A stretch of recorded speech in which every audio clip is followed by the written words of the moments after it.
नमस्कार। आज के इस विश्लेषण में हम इतिहास के एक ऐसे शानदार पन्ने को पलटेंगे। एक ऐसी कहानी जहां सीमित संसाधनों और गजब की दूरदृष्टि ने एक पूरे स्वतंत्र साम्राज्य की नींव रख दी। हम बात कर रहे हैं छत्रपति शिवाजी महाराज की।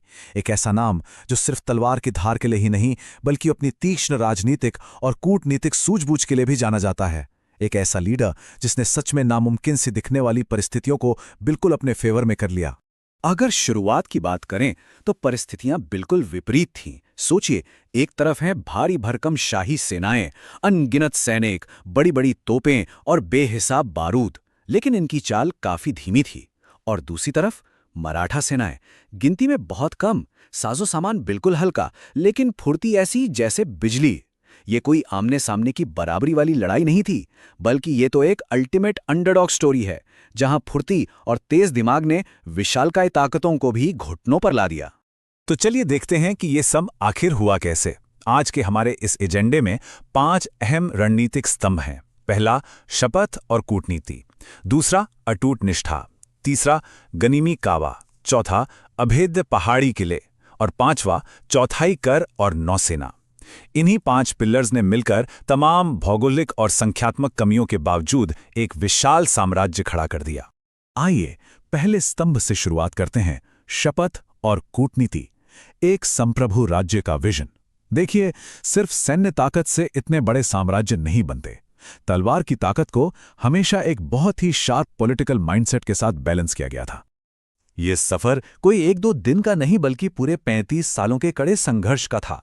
महज 15 साल की उम्र में रायरेश्वर में स्वराज्य की जो शपथ ली गई, वो 50 साल की उम्र में रायगढ़ पर अंतिम सांस तक निभाई गई। और यह सफर खतरों से खाली नहीं था। अफजल खान जैसे विशालकाय संकट का डटकर सामना करना हो, या भारी बारिश और घने अंधेरे के बीच सिद्दी जौहर के घेराबंदी से चकमा देकर निकलना हो, हर कदम पर गजब की कैलकुलेटेड रिस्क ली गई। शाइस्ता खान पर रात के अंधेरे में अचानक धावा बोलना और आगरा में औरंगजेब की कैद से वो चतुराई भरी फरारी, ये सब साबित करता है कि ये लीडरशिप सिर्फ साहसी नहीं थी बल्कि बेहद स्मार्ट भी थी। अब आते हैं दूसरे स्तंभ पर, अटूट निष्ठा यानी ह्यूमन कैपिटल। एक स्वतंत्र राज्य सिर्फ ईंट पत्थर या हथियारों से खड़ा नहीं होता। उसकी असली नींव होती है उसके कमांडर्स का विश्वास और उनका सर्वोच्च बलिदान। ये कोई साधारण कमांडर नहीं थे, ये वो शूरवीर हैं जिनकी गाथाएं आज भी रोंगटे खड़े कर देती हैं। बाजी प्रभु देशपांडे, जिन्होंने महाराज को सुरक्षित निकालने के लिए पावनखिंड में मौत को हंसते हंसते गले लगा लिया। तानाजी मालुसरे, जिन्होंने अपने ही बेटे की शादी छोड़कर कोंढाना किले को जीतने के लिए अपनी जान दांव पर लगा दी। सेनापति प्रतापराव गुर्जर, जो आदिल शाही सरदार बहलोल खान से भिड़ते हुए शहीद हो गए। और बाजी पासलकर, जिन्होंने पुरंदर के पास खलहद बेलसर की लड़ाई में वीरगति प्राप्त की। ये वो लीडरशिप थी जिसने लोगों के दिलों में स्वराज्य के लिए खुशी खुशी जान कुर्बान करने का जज्बा भर दिया था। और हैरानी की बात यह है कि वफादारों की ये लिस्ट यही खत्म नहीं होती। कान्होजी झेधे, जिनका पूरा जीवन स्वराज को समर्पित रहा।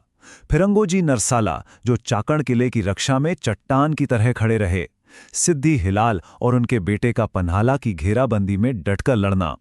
हम्बीरराव मोहिते जैसे सेनापति और जालना में शहीद हुए सिद्धोजी निम्बालकर। अलग अलग लड़ाइयों में इन सब ने मिलकर एक ऐसी अभेद्य दीवार खड़ी कर दी थी जिसे तोड़ना लगभग नामुमकिन था।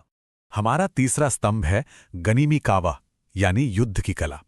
ये वो जबरदस्त टैक्टिकल इनोवेशन था जिसने दुश्मन के भारी भरकम तोपखानों को बिल्कुल बेअसर कर दिया था। गनीमी कावा यानी गुरिल्ला वॉरफेयर, ये कोई साधारण रणनीति नहीं थी। इसका सीधा सा नियम था कि दुश्मन से खुले मैदान में तो बिल्कुल नहीं लड़ना है। इसके बजाय सह्याद्री के बीहड़ पहाड़ी रास्तों का फायदा उठाना है। भारी हथियारों से लैस शाही सेनाओं को छकाने के लिए भूगोल को ही सबसे बड़ा हथियार बना लिया गया। जरा इस रणनीति की स्पीड और सटीकता पर गौर कीजिए। सबसे पहले सामान बिल्कुल हल्का रखना, बस एक ढाल तलवार और भाला। दूसरा, जासूसों को भेजकर दुश्मन की हर गुप्त खबर निकालना। तीसरा, बिजली की तेजी से अचानक धावा बोलना। और चौथा, इससे पहले कि दुश्मन संभले या पलटवार करे, पहाड़ियों में गायब हो जाना, एकदम छुमंतर।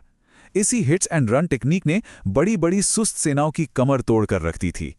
इस ताबड़तोड़ युद्ध कौशल के बाद चलिए अब चौथे पिलर की तरफ मुड़ते हैं, अभेद्य पहाड़ी किले यानी डिफेंसिव इंफ्रास्ट्रक्चर। ये किले सिर्फ छिपने की जगह नहीं थे, बल्कि इस पूरे साम्राज्य का कंट्रोल रूम थे। जरा इस रणनीतिक सूझबूझ को देखिए। आमतौर पर जो राजधानियां खुले शहरों में होती हैं वो विशाल सेनाओं का आसान शिकार बन जाती हैं, लेकिन राजगढ़ और रायगढ़ जैसे पहाड़ी किलों को राजधानी बनाना एक मास्टर स्ट्रोक था।